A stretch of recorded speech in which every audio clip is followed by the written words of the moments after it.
nome é Tayane e faço parte do projeto de extensão chamado Letramento Literário, a literatura maranhense na escola, que busca expandir e valorizar a literatura maranhense, em maioria obras de autores da região de Itapecuru-Mirim.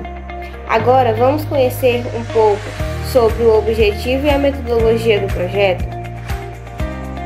O objetivo do projeto é contribuir para a difusão e a valorização da literatura maranhense, em especial a produzida na microrregião de Itapecuru-Mirim.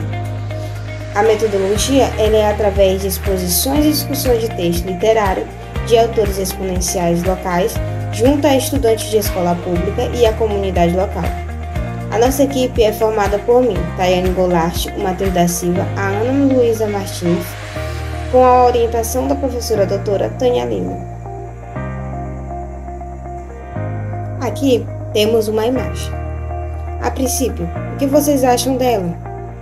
O que vocês acham que esse menino está fazendo? Você já presenciou algo parecido? O capítulo selecionado será O Sinal Vermelho, da autora Assunção Pessoa, que está incluído em sua obra A Lama, um segmento ou de contos de poesia. Agora, vamos conhecer um pouco sobre Assunção Pessoa. Assunção Pessoa é membro fundadora da Academia Itapecuruense de Ciências, Letras e Artes e membro correspondente da Academia Vargem-Grandense de Letras e Artes. A escritora itapecuruense faz uso de paródias de obras clássicas da literatura para atrair o público mais jovem, incentivando a leitura. Suas obras são de caráter infantil e infanto-juvenil. A sessão se encarrega de trazer para os leitores uma nova forma de contar os clássicos infanto-juvenis, com suas releituras que trazem gosto de infância. Agora, fique com a leitura do texto. Recorrente meus pensamentos, a rotina me absorve a maior parte do tempo. A realidade do dia a dia nos deixa incrédulos diante dos fatos. Estão ali, mas não são percebíveis aos olhos de gente como nós. Até vemos, mas não somos capazes de perceber a sutileza dos acontecimentos. Em vez disso, o silêncio, os olhares cegos, a surdez da palavra, a distância em vez de aproximação. Era inverno. O frio e as chuvas batiam às nossas portas trazendo fertilidade, promessa de fartura e comida na mesa. Para mim, isso não era um problema. Poderia ir ao supermercado e comprar tudo o que satisfizesse minha necessidade. Minha ignorância me impedia de ir além das minhas verdades. No entanto, para a maioria da população, as chuvas representam a vida no sentido mais amplo da palavra. Era a certeza de lavoura fértil e colheita exuberante. Sinal vermelho, trânsito parado. Várias pessoas anônimas, pedintes estavam ali. Uns limpando para a brisa de alguns carros, outros exibiam panfletos de imóveis residenciais e outros, mal vestidos, sujos, simplesmente pediam alguns trocados. Estas cenas nunca haviam me incomodado, e naquele dia de chuva eu vi um menino no meio de tantas outras pessoas comuns. Estava bem em frente a um semáforo, exibia alguns dotes de malabarista e simulava um pequeno espetáculo para os motoristas parados no retorno. Enquanto o sinal se abria, esse gesto era quase habitual. A imagem daquele menino feriu meus pensamentos, fatos de um passado que nunca mais tinha voltado. Fiquei perturbado, passava ali todos os dias e porque só naquele dia meu olhar flagrou aquela criança. Parei, fixei o olhar naquela criança, tinha um olhar penetrante, fisionomia franzina, um olhar que foi apenas uma passagem física para que me envolvesse na sedução daqueles minutos. No meio de drogados, tentava se mostrar e ganhar alguns trocados, exibindo seus malabarismos. Vestia uma calça e uma camiseta social, já gastas pela ação do tempo. Com os pés descalços, a perna da calça enrolada para que a lama não a sujasse, outros jovens o empurravam. Sorriam dele e o ameaçavam. Sai daqui, pivete. Não vê que aqui não é teu lugar? Esse ponto é nosso. Fora! Gritavam com o pobre menino enquanto arrancavam-lhe os sapatos com os cadarços amarrados e pendurados no pescoço para que pudessem ficar protegidos da chuva e da lama e assim realizar seu show.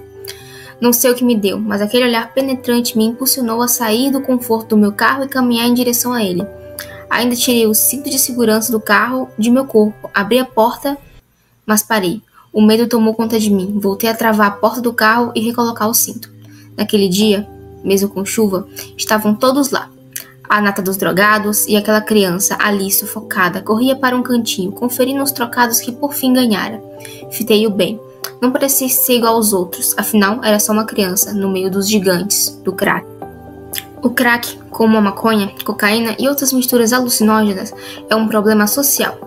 Jovens de todo o país buscando a solução para os seus problemas e também em busca do prazer e da falsa felicidade. Se envolvem nessa fumaça de corpo e alma. Com isso, apodrecidos da marginalidade, perdem toda a dignidade e o amor próprio, causando danos irreversíveis à própria vida. São suicidas inconscientes. O sinal abriu.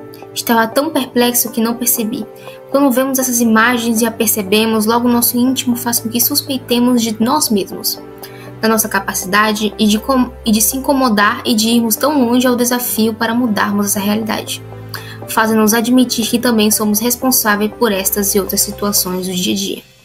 As buzinas começaram a soar, afinal, no trânsito, uma tolerância como se está no meio de um congestionamento como daquele dia.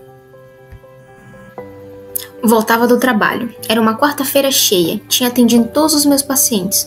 Durante todo o restante do trajeto, a carta do menino do sinal estava cravada em meus pensamentos. Em casa, vi e revi todo o meu conforto. Abracei e beijei meus filhos, minha esposa. Tinha filhos lindos, André, de 5 anos, e João Gabriel, de 2. Laura, minha esposa, sempre tão dedicada, tudo perfeito. Perfeito até demais. Afinal, morava numa casa boa de um condomínio de luxo num bairro nobre da cidade. Tinha criados para tudo. Mas, de repente, o que parecia tão perfeito começou a me incomodar. Eu, com tanto, e aquele menino, o que tinha? Jantei reunido com minha família, como de costume. Conversávamos sobre coisas banais. Terminado o jantar, brinquei um pouco com as crianças. Morte no trânsito, assassinatos, enchentes para um lado do país, seca para o outro. E por aí vai. Como faço sempre após o jornal, fui para a biblioteca no final do corredor que dá acesso aos quartos. Estudar e ler alguns teóricos. Afinal, um bom médico precisa ter bastante conhecimento. Laura foi logo cuidar das crianças, pois a babá já tinha ido para casa. Agora era com ela. Mas não consegui me concentrar nos meus estudos. Era mais forte que eu. E foi assim durante o restante da semana. O distanciamento do cotidiano havia me colocado numa posição de espectador apenas. Contudo, uma cena de uma criança que, no meu íntimo, não era igual aos outros, me fez mergulhar nas memórias de meu passado.